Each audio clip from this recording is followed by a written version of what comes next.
You are watching for JAXA Space Center and Range Control Center in Japan. Going to be launch vehicle in 1 minute. Counting.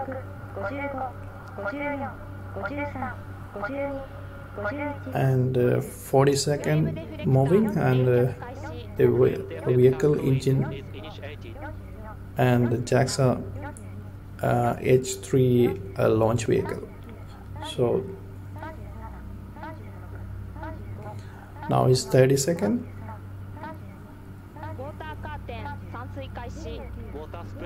They are ready to go and launch today. Weather is conditions nominal, and that's it. And 15 seconds. T minus 10, 9, 8, 7, 6, 5, 4, 3, 2, 1. Ignition and liftoff. JAXA Space Center and Range Control Center now is a launch vehicle and liftoff and Japan Oceanic the place. So you are looking for the launch now is going on the way, and dynamic pressure is nominal. H3 flight test and second 2 seconds on the way, and this is a mission control and good looking vehicle and launch at the moment. 50 seconds. They are going to ready for an orbit. Now the movements are stage separations.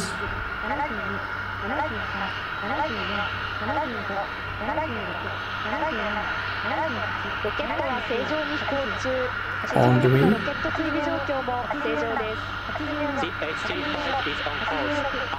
Currently H3 is stage 1.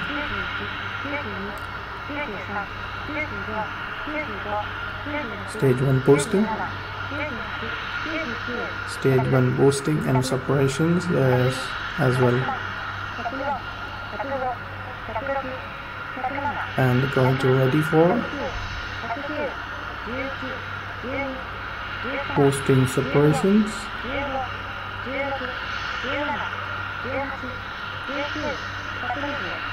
Boosting separation confirmed.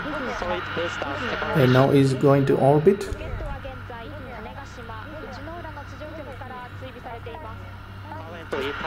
A successfully launched for today.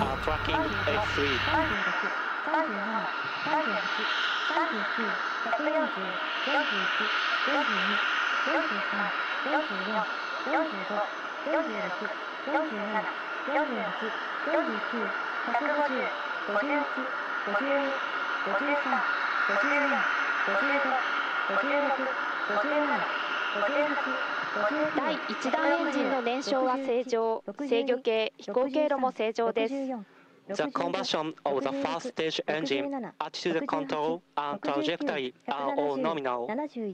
ロケットは順調に飛行を続けています。The H3 flight is on course. 77、78、79、180、81、82、83、84、85、86、87、88、89、190、91、92、93、94、95、96、97、98、99、200。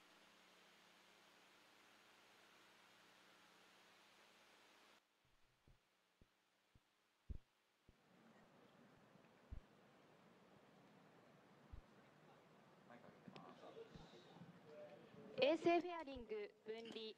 payload So the satellite fairing has been separated. We have been able to confirm that. And so H3 launch vehicle test flight number 2 has been launched. It's going quite steadily so far. And so the screen that you're able to see right now, and this is called the flight status indicator for public for the H3 launch vehicle, which is abbreviated to H3FIP. And as you can see right now, the direction the launch vehicle is traveling on is shown in this line. And so we receive information from the launch vehicle and is reflected into the screen. So the information from the launch vehicle on a real-time basis is reflected into the screen. And you can see the numbers changing on top left. On top left, where you can see 10,000, this is showing the velocity, and it's velocity in terms of speed per hour, so it's quite significant, but it's about 8 kilometers per second. That is the acceleration too, and next to that is an elevation of the height, and the time is shown in the middle. And so the ignition of the first stage engine is about to be completed soon.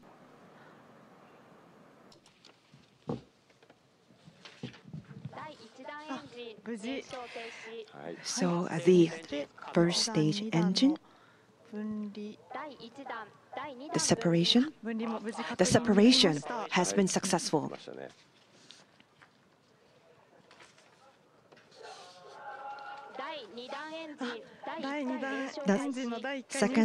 The initial second stage engine has been completed. So when the event occurs, you would be able to see the dots, and the event had been confirmed. So it's going steadily. So there would be some time until the initial second stage engine cutoff, 16 minutes 30 seconds. So we still have some time until the next event. So the main mission is the second stage orbit injection, meaning the initial second stage engine cutoff. When it's completed and when the data is acquired, the objective for this flight has been completed. So that is true. So as a launch vehicle, we would have been able to validate that. And using this opportunity, 2 piggyback microsatellites are being mounted. So the separation of these satellites is also another important mission. So after that, the CESat-1E will be separated as well. So we would like to monitor that closely. So we would like to explain to you how to look at the FIP. Kotani-san, please. So from Tanegashima Space Center, we are looking at the flight, and in the black dot, you would be able to see the events. And there will be various events, and you would not be able to see that because it's far out. When the event is closer, you would be able to visually check it. On the upper left, you would be able to see the speed, 12,600, and it would get to 28,000, meaning that 8 kilometers per second. Altitude is 560 kilometers, so it's even higher than ISS already. And it's 7 minutes 46 seconds after the launch. So that's how you look at the FIP. So up to this point, there has been no issue. That's correct. So you see the flight route in the line. And the announcement says that it's normal and it is on the right path. So the second stage engine is working very hard right now. So last time we were not able to get there, so it's working very hard this time. Velocity is about 3.6 kilometers per second. So you would be able to see this soon, but on the upper left, VEP4 separation event will be shown soon, and this will go around the Earth before the separation. So I don't think that we would be able to confirm the separation during this live streaming, but there would be press conferences and also announcement on the website about what happened to VEP4. So please look at that as well. So TIR-SAT, another microsatellite. After a CE-SAT separation, about after 9 minutes, it would be separated above Australia, and we would not be able to acquire the separation signal immediately. So please check the press conference whether it was a success.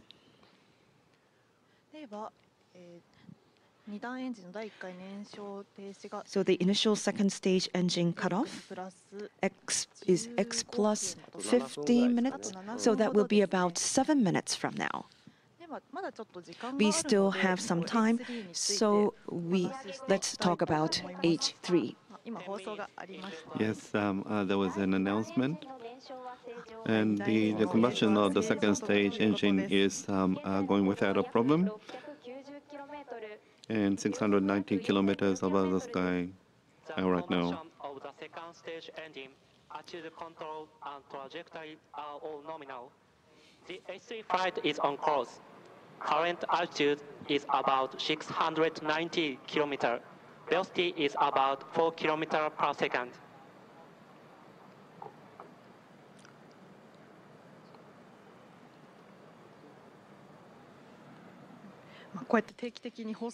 And so there is a periodical announcement which is reassuring, and the announcement is such that everything is going well in terms of velocity and also attitude. Everything is looking quite normal right now.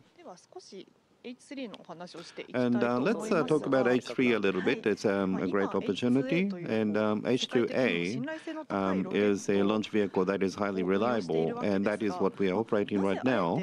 But why are we developing a new launch vehicle, H3? Why was it necessary to develop H3? Can you explain? Yes, H2A was developed quite a long time ago. And it is still very active right now, which is great. But the satellite loaded is becoming more diverse. So we have the satellite of various shapes now. And also, the market for the launch is becoming more intense. And so there is a price competition. And so the launch price has been coming down significantly. And so H3, a launch vehicle in that regard, is able to launch more in comparison to H2A. And so not just the Japanese satellite, but also obtain a satellite abroad as well. And so we need to also achieve the objective of lowering cost. And so from H2A, we have reviewed all the system. We are going to succeed the technology, but the price will be lowered to about half that of H2A. So these were the challenges we have been working on. And H2A has a core in the middle, and they have the solid rocket booster adjacent to that.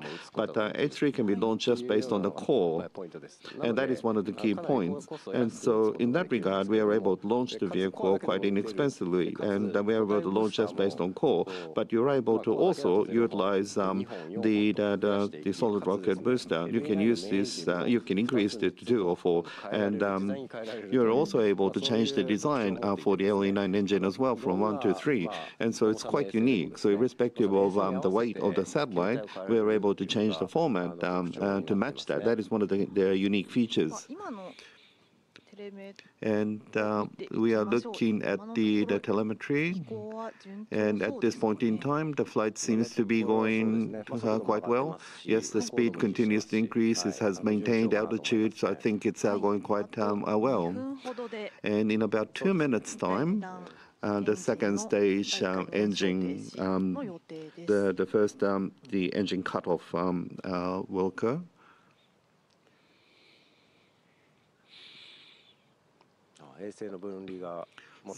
So CSAT-1E separation is upcoming. That's going to be fun. And immediately after the second stage engine cutoff, we are scheduling to separate this satellite. CSAT-1E has Mount Fuji developed by JAXA. I think you've explained that. And we are able to accurately measure the distance from the Earth to the satellite using this device. Why do we need something like this? Well, I can talk for more than an hour on that topic, so let me be brief. Around the Earth, there are space debris, and there are also active satellites as well, but there are a lot of objects, and we are monitoring everything right now, and there are about 25,000 the objects flying above the Earth in the space, which are all monitored, and you use the telescope from the ground and confirming when they fly by. We'll put that into simulation, and we actually track how they travel. But accurate location, when you are able to understand the accurate location, then you can, so whether those objects, we need to monitor, make sure that they don't collide with some ISS and so forth. Event is upcoming soon.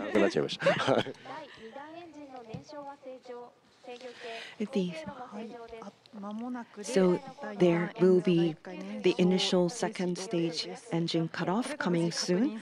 So if this is completed, then the second stage, the orbit injection would have been successful. So altitude is about 694 kilometers. Velocity is about 6.4 kilometers per second.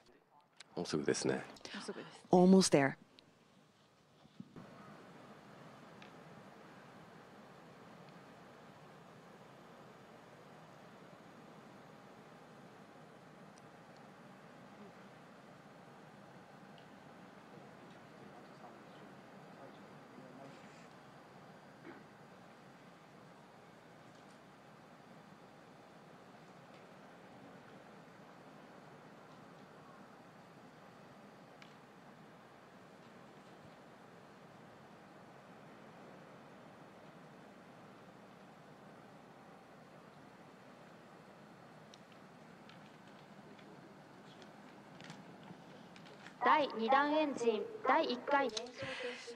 The initial second stage engine cutoff had been confirmed, and the CSAT-1E will be separated soon.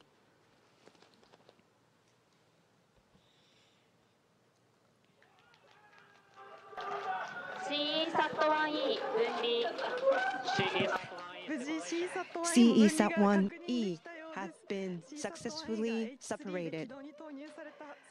So this will be the first satellite put into the second stage orbit. So it's so moving.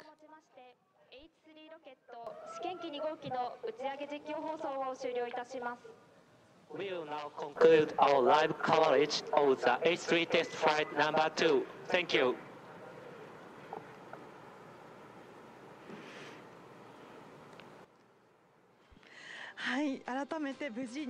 So once again, the initial second stage engine cutoff was conducted successfully. So the mission was complete for second stage orbit injection. CSAT-1E was successfully separated. So I was so moved.